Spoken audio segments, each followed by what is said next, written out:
노후의 가장 위험한 사람은 한 번 크게 성공한 사람입니다. 노후 자산 관리를 이야기할 때 사람들은 보통 이렇게 생각합니다. 나는 한 번 성공해 본 사람이니까 적어도 노후까지 망가질 일은 없을 거다. 그런데 제가 현장에서 가장 많이 본 장면은 정반대였습니다. 노후에 가장 흔들리고 가장 늦게 무너지고 그리고 가장 크게 후회하는 사람들, 의외로 그들은 투자에서 한 번쯤은 크게 성공해 본 사람들이었습니다. 성공은 자산이 아니라 기억으로 남습니다. 한 번의 큰 성공은 통장에 남는 숫자보다 머릿속에 더 오래 남습니다. 그때 내가 판단을 잘했지. 남들이 말릴 때 내가 밀어붙였어. 운이 아니라 실력이었어. 이 기억은 시간이 지나도 사라지지 않습니다. 오히려 더 단단해집니다. 문제는 이 기억이 노후 자산 관리의 기준이 된다는 데 있습니다. 자산 관리에서 가장 위험한 기준은 현재의 자산도 미래의 필요 자금도 아니라 과거의 성공 경험입니다. 노후에는 복구라는 단어가 사라집니다. 젊을 때 투자는 실수해도 복구가 가능합니다. 시간이 있고 노동소득이 있고 다시 기회를 기다릴 수 있기 때문입니다. 하지만 노후는 다릅니다. 노후 자산 관리에는 복구 구간이 없습니다. 한 번의 잘못된 선택은 되돌릴 수 없는 방향으로 이어집니다.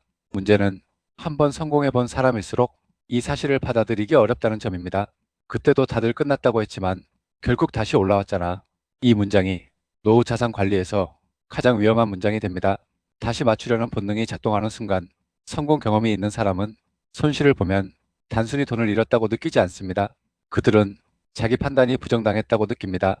그래서 손실을 인정하지 않으려 합니다. 그래서 다시 한번 비슷한 선택을 반복하려 합니다. 이건 욕심의 문제가 아닙니다. 자존심의 문제입니다. 노후의 가장 위험한 행동은 더 벌기 위한 선택이 아니라 과거의 나를 증명하려는 선택입니다. 자산이 줄어드는 게 아니라 선택권이 사라집니다. 노후 자산 관리의 핵심은 수익률이 아닙니다. 선택권입니다.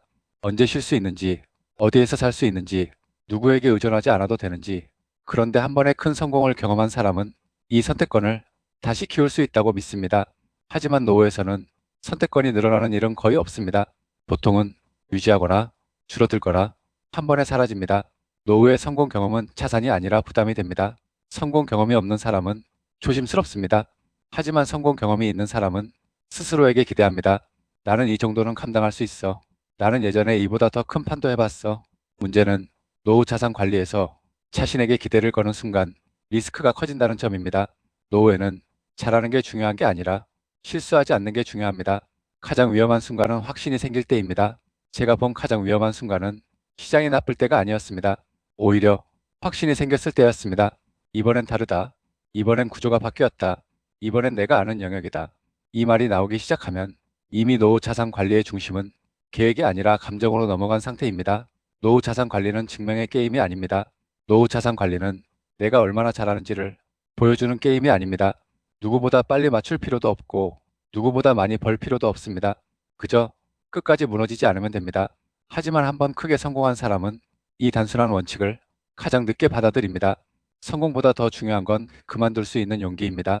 노후의 가장 중요한 능력은 투자 감각이 아닙니다. 그만둘 수 있는 능력입니다. 이제 이 정도면 충분하다. 더 이상 증명할 필요는 없다. 지금의 안정이 가장 큰 수익이다. 이 말을 스스로에게 할 수 있는 사람이 노후에 가장 강합니다.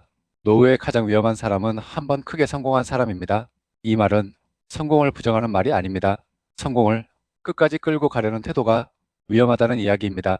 노후 자산 관리에서 가장 큰 리스크는 시장이 아니라 과거의 나 자신입니다. 성공했던 기억을 조심스럽게 내려놓을 수 있을 때 비로소 노후 자산 관리는 안정의 영역으로 들어갑니다. 마지막으로 한 가지 질문을 남기고 싶습니다. 지금의 선택이 미래의 삶을 편하게 만들기 위한 선택인지 아니면 과거의 나를 다시 증명하기 위한 선택인지 이 질문에 조용히 답할 수 있다면 이미 노후 자산 관리는 절반 이상 성공한 겁니다.